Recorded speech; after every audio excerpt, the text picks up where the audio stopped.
प्यारे बच्चों, आज इस चैप्टर के 9वां क्लास और अंतिम क्लास में हम लोग बहुत ही महत्वपूर्ण टॉपिक एड्रिनल ग्रंथि, अग्न्याशय की लैंगर-हैंस की द्वीपिकाएं और जनन ग्रंथियां, ये जो 3 ग्रंथियां हैं और इनसे स्रावित होने वाले हार्मोन और उस हार्मोन के द्वारा किस प्रकार से नियंत्रण और समन्वय शारीरिक क्रियाओं का किया जाता है, इन सारी बातों की जानकारी हम लोग आज के इस क्लास में ग्रहण करेंगे।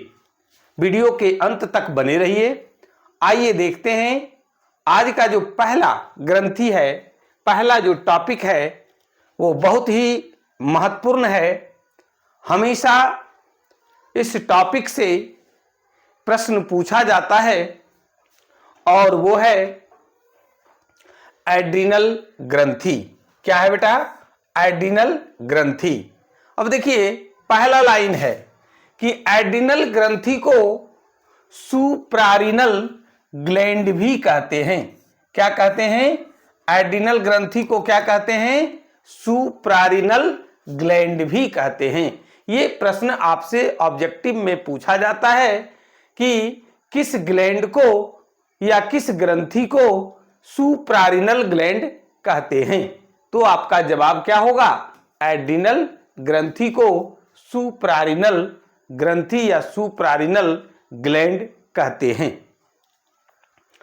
आगे है कि यह ग्रंथि प्रत्येक वृक्क, प्रत्येक किडनी के ऊपरी सिरे पर अंदर की ओर, है ना, स्थित होता है। क्या होता है? स्थित रहती है या स्थित होता है। अब देखिए फिगर में, अगर फिगर आपको दिखाई नहीं पड़े तो आप जूम करके देखेंगे, बिल्कुल स्पष्ट दिखाई पड़ेगा। ये देखिए किडनी है, ये वृक्क है ना, और इसके ऊपर में देखिए ये गोलाकार जो संरचना है यही एड्रिनल ग्रंथि है और उसी को देखिए यहां पर बड़ा करके दिखाया गया है। ये जो भी देख रहे हैं ये क्या है? एड्रिनल ग्रंथि है। क्या है बेटा? एड्रिनल ग्रंथि है ना, एड्रिनल ग्रंथि है। ये कहां हो रहता है? तो ये वृक्क यानी किडनी के ऊपरी सिरे पर, किडनी के ऊपरी सिरे पर ये जो है वो क्या है? एड्रिनल ग्रंथि है। आपसे पूछा जाएगा कि एड्रिनल ग्रंथि कहां पाया जाता है, तो आप क्या जवाब देंगे कि वृक्क यानी किडनी के ऊपरी सिरे पर अंदर की ओर ये स्थित रहती है। एड्रिनल ग्रंथि के 2 भाग होते हैं। इसके 2 भाग होते हैं। एक बाहरी भाग कॉर्टेक्स कहलाता है। क्या कहलाता है? कॉर्टेक्स कहलाता है। और आंतरिक भाग जो होता है वो क्या कहलाता है? मेडुला कहलाता है। क्या कहलाता है? मेडुला कहलाता है।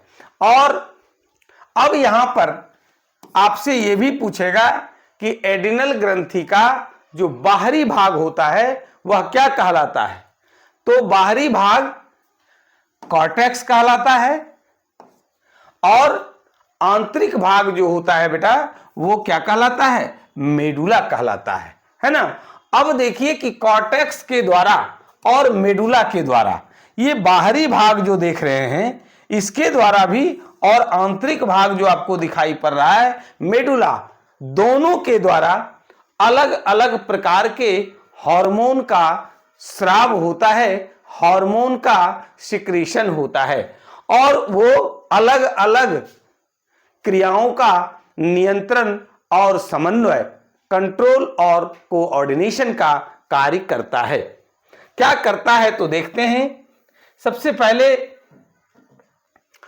है कि एड्रिनल कॉर्टेक्स जो बाहरी भाग है उसके द्वारा जो हार्मोन का स्राव होता है वो कौन कौन से हार्मोन हैं और उसका कार्य क्या है ना। तो सबसे पहला जो हार्मोन है वो क्या है बाबू? वो है ग्लूकोकॉर्टिकॉइड्स। क्या है? ग्लूकोकॉर्टिकॉइड्स। इसका काम क्या है? ये क्या नियंत्रण करता है? तो ये भोजन उपापचय में, यानी भोजन बनने और फिर उसका अपचय यानी उससे ऊर्जा निकलने की जो क्रिया होती है उपापचय, वो क्रिया में इनकी महत्वपूर्ण भूमिका होती है। आगे है कि ये कार्बोहाइड्रेट, प्रोटीन एवं वसा उपापचय का भी नियंत्रण करता है, कंट्रोल करता है। ये कार्बोहाइड्रेट, प्रोटीन एवं वसा उपापचय का नियंत्रण करते हैं, कंट्रोल करते हैं। आगे है कि शरीर में जल एवं इलेक्ट्रोलाइट्स के नियंत्रण में भी ये क्या करता है? सहायक होता है। शरीर में जल एवं इलेक्ट्रोलाइट्स के नियंत्रण में भी ये सहायक होते हैं। दूसरा जो हार्मोन है जो कि एड्रिनल कॉर्टेक्स के द्वारा स्राव होता है वह क्या है? मिनरलोकॉर्टिकॉइड्स। क्या है? मिनरलोकॉर्टिकॉइड्स। अब देखिए कि मिनरलोकॉर्टिकॉइड्स का क्या कार्य है, किस चीज का वो नियंत्रण करता है? तो इसका मुख्य कार्य है वृक्क यानी किडनी। क्या है? किडनी नलिकाओं द्वारा लवण के पुनर्अवशोषण, रीएब्जॉर्प्शन एवं शरीर में अन्य लवणों, सॉल्ट जिसको बोलते हैं, लवण किसको बोलते हैं? सॉल्ट को बोलते हैं, है ना, नमक को बोलते हैं।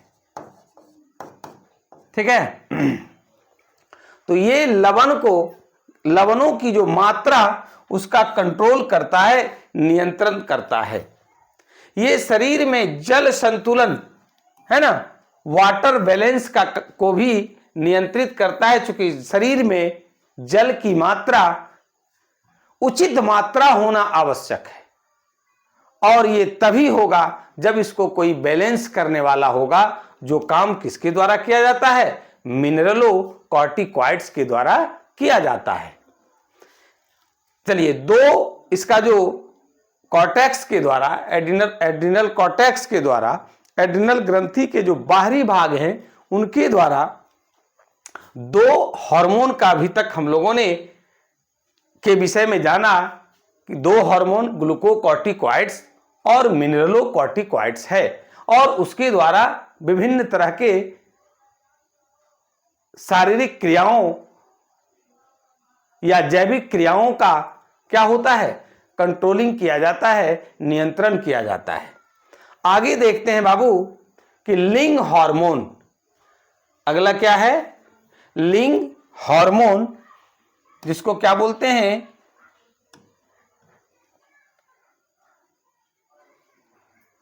लिंग हार्मोन, सेक्स हार्मोन, यानी कि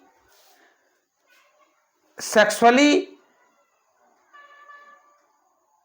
ये जो है क्रियाओं का कंट्रोल करता है, नियंत्रण करता है। तो ये हार्मोन पेशियों तथा हड्डियों के परिवर्धन का मतलब वृद्धि, है ना, वृद्धि, बाह्य लिंगों जैसे बालों के आने का प्रतिमान। क्या होता है? बहुत जगह पर बाद में क्या होता है, जैसे यहां पर बाल आता है, जननांग के ऊपर में भी क्या होता है? बाल आता है। तो उसके लिए भी ये प्रेरित करता है और यौन आचरण का भी नियंत्रण करता है। कहने का मतलब हुआ संतान उत्पत्ति की जो इच्छा होती है उसको भी ये कंट्रोल करता है। आगे है एड्रिनल मेडुला द्वारा। क्या है बेटा कि एड्रिनल मेडुला यानी कि एड्रिनल ग्रंथि का जो आंतरिक भाग है वो क्या कहलाता है? मेडुला।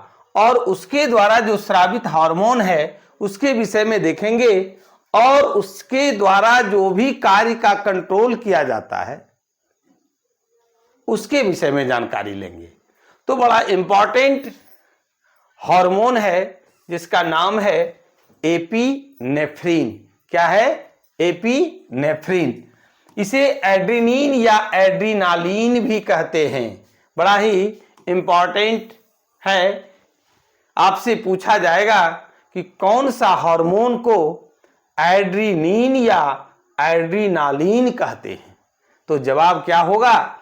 एपिनेफ्रीन। ये भी आपसे पूछा जा सकता है कि एड्रेनिन या एड्रीनालीन की हार्मोन का स्राव किसके द्वारा होता है? तो एड्रिनल ग्रंथि द्वारा होता है। और अंदर जाइए तो एड्रिनल ग्रंथि के आंतरिक भाग यानी कि मेडुला के द्वारा क्या होता है? स्राव होता है। अब देखिए कि एपिनेफ्रीन कौन कौन सी क्रियाओं का नियंत्रण करता है। तो अत्यधिक शारीरिक एवं मानसिक तनाव, जब हम फिजिकली या मेंटली टेंशन में रहते हैं, उसी परिस्थिति को शारीरिक एवं मानसिक तनाव कहते हैं। जब शरीर से आप थक जाते हैं तो शारीरिक तनाव, मस्तिष्क से दिमाग से अगर थक जाते हैं तो वो मानसिक तनाव, डर जिसको कि भय कहते हैं, गुस्सा, एंग्री एवं उत्तेजना, उत्तेजित अवस्था में, है ना, उत्तेजना की स्थिति में इस हार्मोन का स्राव होता है। आपसे यह भी पूछा जाएगा कि अत्यधिक शारीरिक एवं मानसिक तनाव की स्थिति में, डर की स्थिति में, गुस्सा की स्थिति में, उत्तेजना की स्थिति में कौन सा हार्मोन का स्राव होता है? तो क्या बताएंगे बेटा? एपिनेफ्रीन। दूसरा है नॉरएपिनेफ्रीन। क्या है? नॉरएपिनेफ्रीन। ये समान रूप से हृदय पेशियों की उत्तेजनशीलता एवं संकुचनशीलता, हृदय हार्ट क्या होता है? सिकुड़ता और फैलता है, संकुचन और शिथिलन होता है। तो उस स्थिति को ये क्या करता है? तेज करता है। कौन? नॉरएपिनेफ्रीन। आपसे यहां ये पूछा जाएगा कि हृदय पेशियों की उत्तेजनशीलता एवं संकुचनशीलता को तेज कौन सा हार्मोन करता है? क्या जवाब दोगे बेटा? नॉरएपिनेफ्रीन। आगे है, इसके परिणाम स्वरूप इसका फलाफल क्या होता है? रक्तचाप, है ना, ब्लड प्रेशर, ब्लड प्रेशर जिसको कि बीपी बोलते हैं। क्या बोलते हैं? बीपी। वो क्या होता है? बढ़ जाता है। क्या होता है? बढ़ जाता है। तो एपिनेफ्रीन रक्त शर्करा की मात्रा को शीघ्रता से क्या करता है? बढ़ाता है। रक्त में शर्करा की मात्रा को बढ़ाता है। शर्करा क्या है? ग्लूकोज ही है, C6H12O6। और इसकी मात्रा को क्या करता है? बढ़ाने का काम करता है। आगे देखते हैं, अग्न्याशय की लैंगरहैंस की द्वीपिकाएं। क्या है? अग्न्याशय की लैंगरहैंस की द्वीपिकाएं। अब देखिए कि ये हम पीला रंग से रंगे हैं, पीला रंग से दिखा रहे हैं। यहां भी देख लीजिए क्या है? पीला रंग है। हमेशा याद रखिएगा, आपसे पूछा जाएगा कि पीले रंग की ग्रंथि कौन सी होती है? पीले रंग की ग्रंथि कौन सी होती है? तो आपको जवाब देना है वो पेनक्रियाज होता है, अग्न्याशय होता है। यही है पेनक्रियाज, यही है अग्न्याशय। तो अग्न्याशय हल्के पीले रंग की होती है, ग्रंथि है। हमने यहां लिख भी दिया। कौन सा रंग का होता है बेटा? हल्के पीले रंग की होती है, जो आमाशय और डियोडिनम के बीच स्थित होती है। आमाशय क्या है? पेट है। और आमाशय और डियोडिनम के बीच स्थित होती है। आपसे यह भी पूछा जाएगा, हल्के पीले रंग की ग्रंथि जो आमाशय और डियोडिनम के बीच स्थित होता है, वो कौन सी ग्रंथि है? क्या जवाब देंगे बेटा? वो जवाब देना है अग्न्याशय, यानी कि पैनक्रियाज। फिगर में भी देख लीजिए। और इसको अगर आप क्रॉस सेक्शन करते हैं, इसका कटिंग अगर कर देते हैं, तो आपको इस तरह का ये दिखाई पड़ती है ना। अग्न्याशय में विशिष्ट प्रकार की कोशिकाओं के समूह पाए जाते हैं, जिन्हें क्या कहते हैं, लैंगरहैंस की द्वीपिकाएं कहते हैं, आइलेट्स ऑफ लैंगरहैंस कहते हैं। क्या कहते हैं, आइलेट्स ऑफ लैंगरहैंस कहते हैं अगर ये कोशिकाओं के द्वीप समूह को, है ना। अब फिर से एक बार समझ लेते हैं कि अग्न्याशय में विशिष्ट प्रकार की कोशिकाओं के समूह होते हैं, एक ग्रुप ऑफ सेल्स होता है। क्या होता है, तो ग्रुप ऑफ सेल्स होता है, कोशिकाओं के समूह होते हैं। और इसी कोशिकाओं के समूह को क्या कहते हैं, लैंगरहैंस की द्वीपिकाएं कहते हैं, आइलेट्स ऑफ लैंगरहैंस कहते हैं। और ये लैंगरहैंस की द्वीपिकाएं अंतःस्रावी ग्रंथि का काम करती है, एंडोक्राइन ग्लैंड का काम करती है। क्या करता है, एंडोक्राइन ग्लैंड का कार्य करती है। यानी कि अंतःस्रावी ग्रंथि क्या होता है, डक्टलेस होता है, उसमें कोई नलिका विहीन होती है, कोई नलिका नहीं होता है। और उसके द्वारा क्या होता है, हार्मोन का स्राव होता है, हार्मोन का सिक्रेशन होता है। और वो हार्मोन डायरेक्ट रक्त परिसंचरण में विसरित हो जाता है। रक्त परिसंचरण से वह उत्तक द्रव में चला जाता है, टिश्यू फ्लूइड में चला जाता है। और टिश्यू फ्लूइड से फिर वो कहां चला जाता है, रक्त केशिकाओं के माध्यम से वैसे जगहों पर पहुंच जाता है, वैसे स्थानों पर पहुंच जाता है जहां पर क्या होता है, जहां पर उसका जरूरत होता है, यानी नियंत्रण और समन्वय का कार्य करता है। आगे आइए,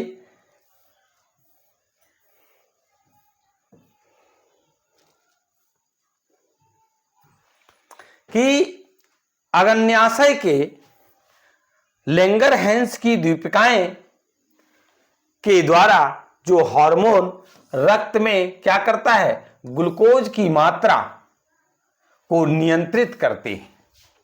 अगर इसके द्वारा जो हार्मोन का स्राव उचित मात्रा में अगर नहीं होता है, तब फिर क्या होता है, मधुमेह यानी डायबिटीज नामक रोग हो जाता है, जिसको बोलते हैं चीनी बीमारी, भी आम भाषा में लोग बोल देते हैं। तो ये मधुमेह यानी डायबिटीज हो जाता है। जिनको भी डायबिटीज हो गया, मधुमेह हो गया, उनको क्या सलाह दी जाती है कि आप चीनी का इस्तेमाल कम करें, है ना, चीनी का इस्तेमाल कम करें। और ये रोग जिनको हो जाता है, उनको इंसुलिन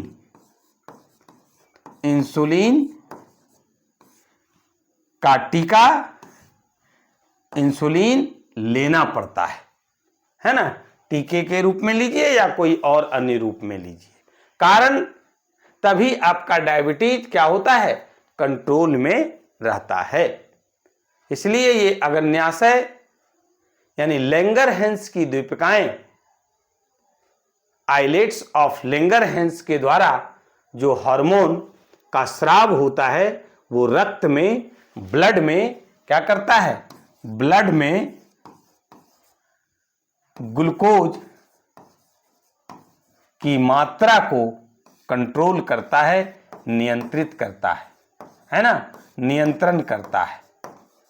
और यही अगर ये नियंत्रित नहीं किया जाए इस हार्मोन के द्वारा, यानी अग्न्याशय के द्वारा, लैंगरहैंस की द्वीपिकाओं के द्वारा, आइलेट्स ऑफ लैंगरहैंस के द्वारा, तो क्या होगा, डायबिटीज या मधुमेह नामक रोग हो जाता है। ये बड़ा ही इंपॉर्टेंट है। ये आपसे पूछा भी जाता है कि क्या लैंगरहैंस की द्वीपिकाओं के द्वारा, आइलेट्स ऑफ लैंगरहैंस या कहिए अग्न्याशय के द्वारा, जो हल्के पीले रंग की ग्रंथि है, आमाशय और डियोडिनम के बीच में पाई जाती है, उनके द्वारा हार्मोन का स्राव उचित मात्रा में नहीं अगर हो तो क्या होता है? तो फिर आपको जवाब देना है कि मधुमेह या डायबिटीज नामक रोग हो जाता है।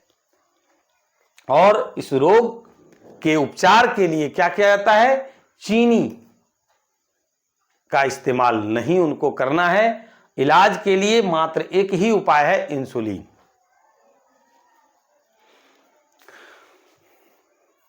आगे है जनन ग्रंथियां। क्या है? जनन ग्रंथियां। तो ये जनन ग्रंथियां दो है।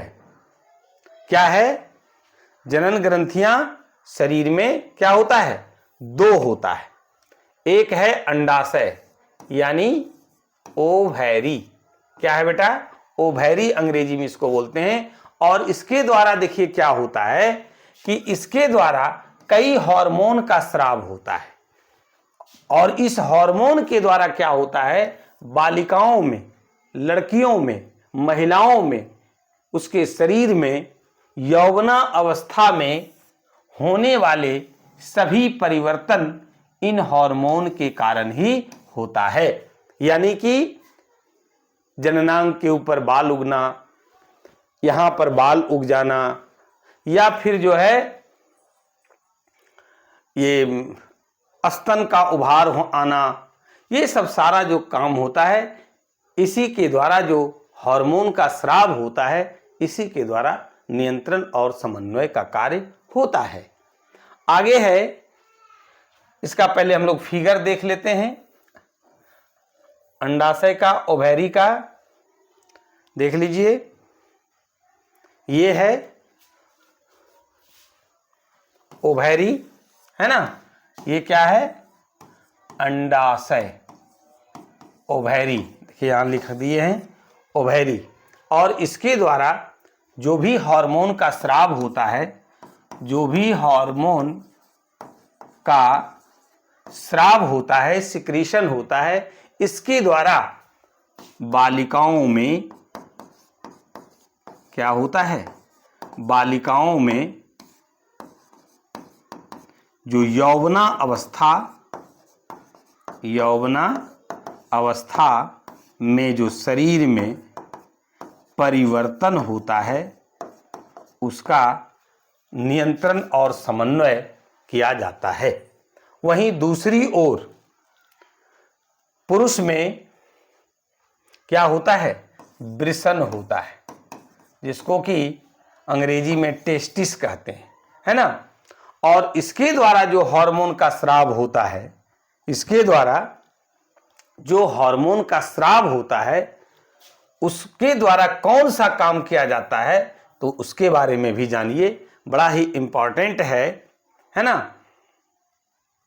और वो है वृषण, टेस्टिस, है ना? तो इसके द्वारा स्रावित हार्मोन एंड्रोजेंस कहलाता है। बहुत ही इंपॉर्टेंट है, बराबर पूछता है कि वृषण के द्वारा, टेस्टिस के द्वारा जो हार्मोन का स्राव होता है वह क्या कहलाता है? एंड्रोजेंस कहलाता है। सबसे प्रमुख एंड्रोजन हार्मोन टेस्टोस्टेरोन कहलाता है। देखिए ये भी बहुत ही इंपॉर्टेंट है कि वृषण के द्वारा, टेस्टिस के द्वारा स्रावित हार्मोन को एंड्रोजेंस कहते हैं, जबकि सबसे प्रमुख एंड्रोजन हार्मोन को क्या कहते हैं? टेस्टोस्टेरोन कहते हैं। क्या कहते हैं बेटा? टेस्टोस्टेरोन।